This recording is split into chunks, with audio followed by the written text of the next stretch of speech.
الرحمن الرحيم. الحمد لله رب العالمين، والصلاة والسلام على أشرف الأنبياء والمرسلين نبينا محمد وعلى آله وصحبه أجمعين ومن تبعهم بإحسان إلى يوم الدين، أما بعد.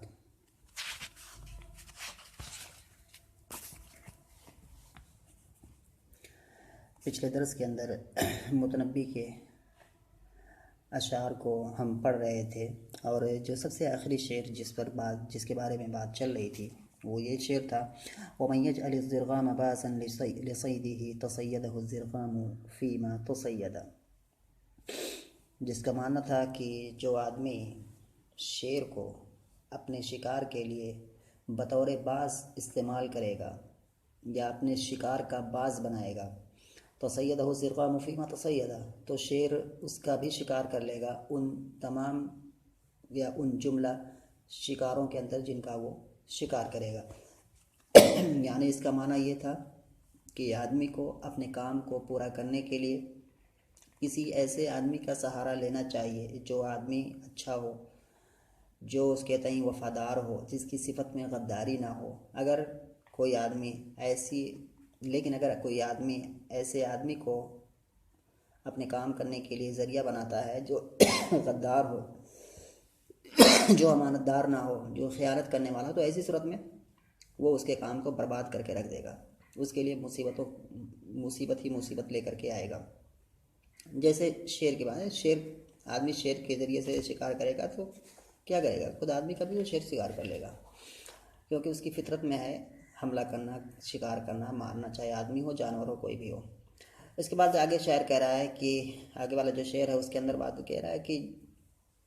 لوگوں کو عفو و درگزر سے کام لینا چاہیے، کیونکہ جو اچھے لوگ ہیں، جو شریف لوگ ہیں،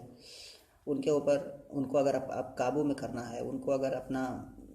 اپنے تئیں مائل کرنا ہے، تو عفو و درگزر سے بڑھ کر کوئی اور ہتھیار ایسا نہیں ہے، یا اس سے بڑھ کر کوئی اور ذریعہ نہیں ہے۔ تو اسی معنی کو شاعر کہہ رہا ہے اگلے والے شعر میں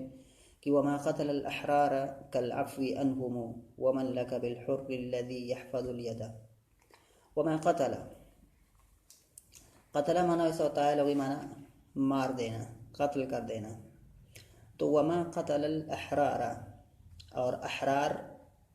حرن کی جمع ہے، اور حرن کا معنی ہوتا ہے آزاد، اور جمع احرار یہاں جیسے کہ استعمال ہے یہاں پر۔ تو وما قتل الاحرار، اور احرار یہاں آزاد کہیں یا اس سے مراد کہیں شریف آدمی، شریف النسل آدمی، یا شریف آدمی مراد یہاں پر ہے الحر سے۔ کالعفو عنہم، کالعفو، عفا یعفو، عفوا کا معنی ہوتا ہے معاف کر دینا، درگزر کر دینا۔ کالعفو، اور یہاں پر جو کاف ہے یہ اس کو ہم حرف جر بھی مان سکتے ہیں، کالعفو، اور کاف اسم بھی استعمال ہوتا ہے تو اس کو اسم بھی مان سکتے ہیں، تو ہو جائے گا کالعفو ای مثل العفو۔ تو کاف کو اگر ہم اسم کے معنی میں لیں گے تو پھر یہ کاف اگر اس کا اعراب کریں گے تو یہ کاف مضاف، اس کو ہم کہیں گے یہ مضاف ہے، اور العفو مضاف الیہ ہے، تو یہ مضاف اور مضاف الیہ ہو جائے گا، اور یہ پھر یہ فاعل بن جائے گا قتل فعل کا۔ اور اگر ہم اس کو جار مجرور مانیں تو پھر ایسی صورت میں یہ صفت ہو جائے گا، یہاں پر کوئی کلمہ محذوف ہوگا، جیسے اس بات کیا ہوگی وما قتل الاحرار شیء کالعفو عنہم، تو شیء موصوف ہو جائے گا اور کالعفو اسی شیء کی صفت ہو جائے گی، اور اصل عبارت یہاں پر، اور یہ متعلق بنے گا یہاں پر کسی محذوف سے، تو اصل بات ہے کہ شیء کائن کالعفو، تو کائن جیسے کہ اکثر ہوتا ہے کہ ظرف یا جار مجرور یہ متعلق ہوتے ہیں کسی کلمے سے جس کی تقدیر عموماً مانا کیا جاتا ہے کائن یا مستقر یا کانا یا استقر، اس طرح کی چیزیں ہم مانتے ہیں، تو یہاں پر بھی مانیں گے کائن کالعفو، تو کائن یہاں پر محذوف مانیں گے، کالعفو اسی سے کائن سے متعلق ہوگا اگر یہ کاف کالعفو میں کاف حرف جر ہے، اور پھر کائن کالعفو یہ صفت ہو جائے گی شیء کی جو کہ موصوف محذوف ہے، تو اس طرح سے عبارت بنے گی۔ تو وما قتل الاحرار کالعفو عنہم متعلق ہے العفو سے، ومن لک بالحر الذی یحفظ الید، ومن لک، تو یہاں پر عبارت کیسے ہے ومن لک ای ومن یضمن لک، ومن یضمن لک، زمین یضمن کا معنی ہوتا ہے ضامن ہونا، ضمانت دار ہونا یا ضمانت لینا، تو ومن یضمن لک، اور کون تمہارے لیے ضمانت لیتا ہے، تو یہاں پر یہ فعل